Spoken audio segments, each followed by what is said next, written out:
Hey, this is just a real quick video on the Noobs vs. Zombies Tycoon 2 human NPCs, as I find they're very interesting, but really not talked about as much as I think they should be. Because this game isn't really, popular, you could say, compared to other games, but it's still pretty known. But even then, not a lot of people talk about the actual humans in the game. The first enemy we'll be talking about is also going to be the weakest. We will go in order from the weakest to the strongest. First here is the Lazy Hobo. The Lazy Hobo has only 35 health, which is so low that the regular punch does more than that, which means yes, they can get killed with only one punch. They attack with often dirty knives or rusty pans, but these both do less damage than the regular punch. The only difference is that they have the ability to attack faster than the regular punch. Their walk speed 20 is only around a jog, which makes it kind of useless. They're pretty slow. They're ineffective at anything they do, and they're really easy to kill. They're nothing but cannon fodder. Literally. The regular hobo. The regular hobo has 45 health, but only 18 walk speed. They use fists or rusty pans to attack. They're really only barely more dangerous than the lazy hobo, as they have the ability to take a hit. Which means, usually, if you punch them, they can try to get a punch back before you can kill them. Which is the only reason I rank them higher danger list than a lazy hobo. The crazy hobo. The crazy hobo, while being the least health hobo, is actually the most dangerous. With its 25 walk speed, it can speed across the map. Honestly, it is shocking how fast they go. They can attack with their fists, but more importantly, the wooden club. This wooden club can knock anything down in instants, and will kill anybody who goes into the range. There is no chance of surviving once they hit you. I promise you, it is not easy to get away. They will go around and start slaughtering anybody they can if they get in the range.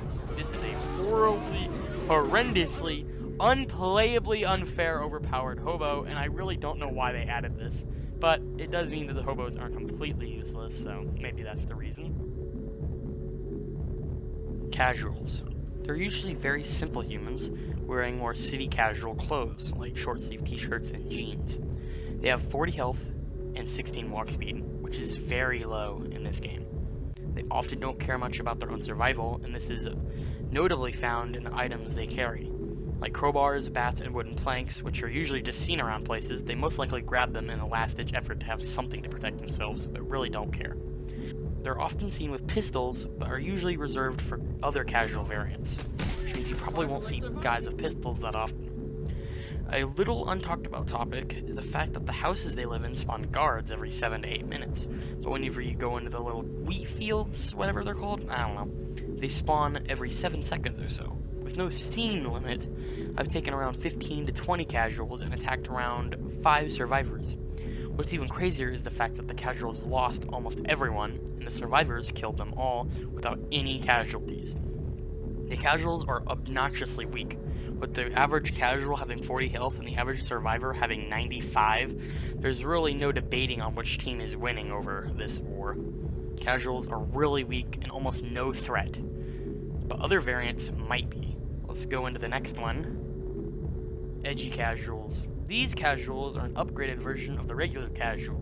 The only differences being higher health, different speed, and different clothing. Other than that, they're mostly similar. They are seen wearing purple and black instead of the usual brighter colors, like white and gray.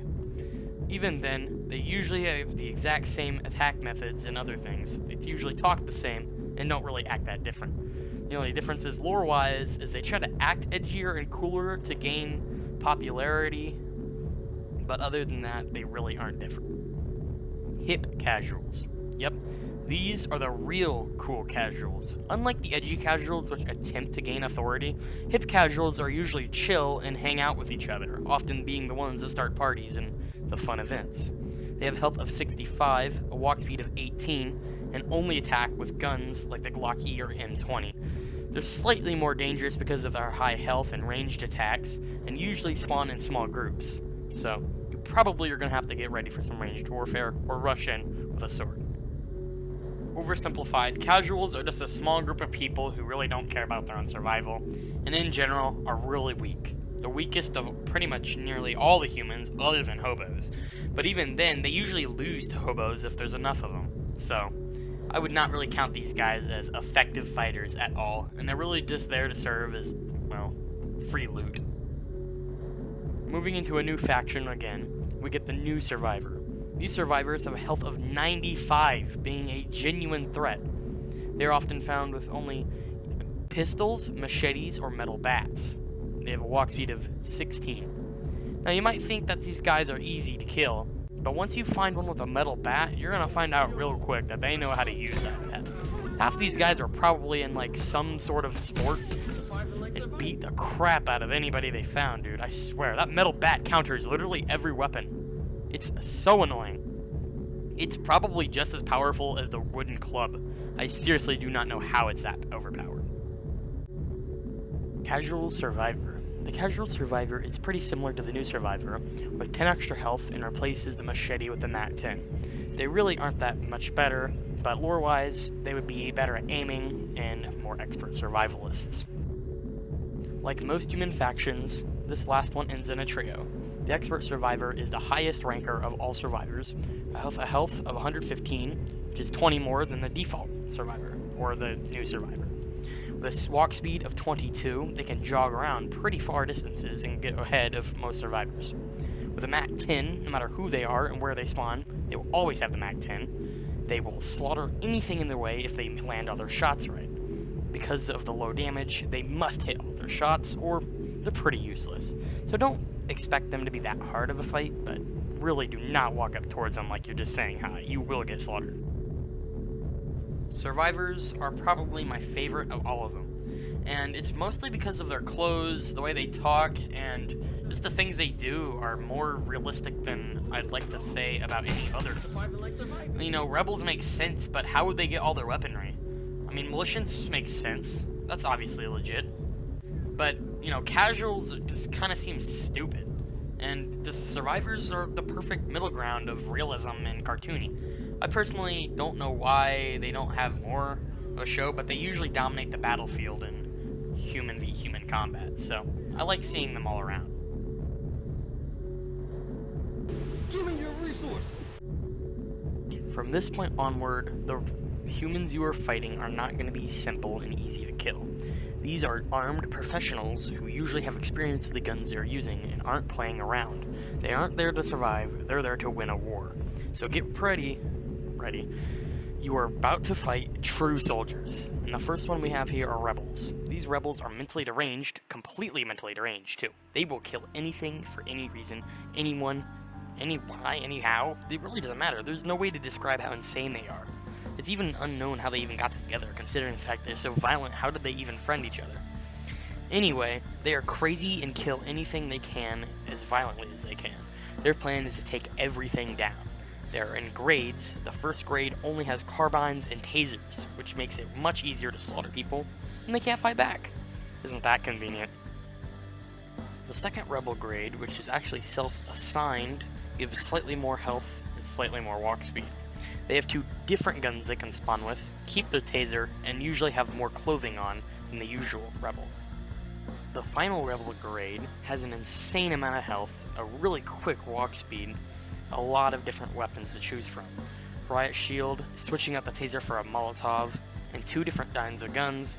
They're extremely hard to kill and are destined to murder. Have fun trying to murder them before they murder you. The rebels, I would say that they're probably more insane than hobos, and I like the idea of them though. It seems kind of viable, like all of the crazy people could get together out of like the prisons and all the hidden places they go to, group up, grab a bunch of stuff and cause chaos, or maybe just hobos and other people who just went insane but didn't go mentally, deranged. They're a pretty reasonable fight, especially against the militiants. They have their own map, which is really cool, but they're only really seen as guards and used very minimally in any other map, like the Onslaught, in which they usually fight militiants and any surviving, survivors. Other than that, though, they really probably do need some more, time in the battlefield, because they die really quickly. I said a lot about how they were pretty overpowered, but really, they don't spawn often enough or big enough of forces to take over anything that isn't, less than them. Militiant's just too powerful for them, and I honestly do not know. I don't really know why they go out in such small groups. They die too quickly, man. Onto our last and biggest faction, the militia or army. The regular foot soldiers, militiants, have a health of 150 and a walk speed of 22. They are often dispatched in groups of 6 or sections of 20 via the vehicles that I will talk about later. Like any army, they always have medics. These medics, though, only have 95 health but a really quick run speed of 34. They are equipped with only M9 pistols and a medkit to heal other soldiers. They really don't do anything else but have the ability to throw a bubble shield device with their impossible ability, which is something I don't really talk about. Demolitionists are the obvious explosive experts on the militant side.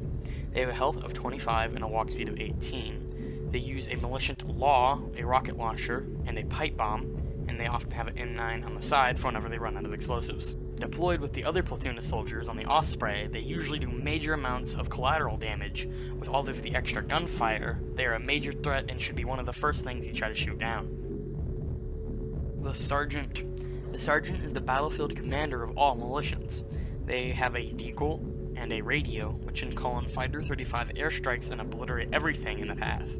With their only 21 walk speed, but a health of 285, they should be shot as soon as possible. The Juggernaut. The Juggernaut is a massive beast in the battlefield with a health of 1,650. They only have a walk speed of 18, that's pretty fast compared to 16. I know, crazy. And it has a massive machine gun, the M2040, or that's not how you say it, M240 LMG, or however you say it, and the Deagle. They are just really powerful. I can't really describe the Juggernaut without just saying, oh wow, he's really healthy and powerful. He's got a lot of health, man. He's gonna slaughter you. Ugh. Back to a more serious note, they are only deployed on Ospreys, and only deployed once. They can't be deployed with any other Juggernaut. Militiants are the overall dominating force of any map, but I have only seen them used in Onslaught, so I really don't know how often they're going to be used, but their use in Onslaught is my favorite. You know, spawning 20 soldiers at a time, you know, sending helicopters, aircrafts, everything, and it's probably my favorite use of humans in the entire game. Because they're just overpowering. They're not just some other thing you can throw around. They're actual enemies you have to fight, and they cause actual problems. I really hope that newer maps use them more, and I'm super glad that, you know, they're not just played down like a bunch of stupid idiots. These guys are really cool. I said survivors are my favorite. Well, I have a feeling that they will be allies of survivors. I know somewhere I've heard a voice line of them, the survivors, talking about joining militiants, but I just don't know if I could find it again, so if I find it sometime, I may talk about it in a video some other time. Who knows? But yeah.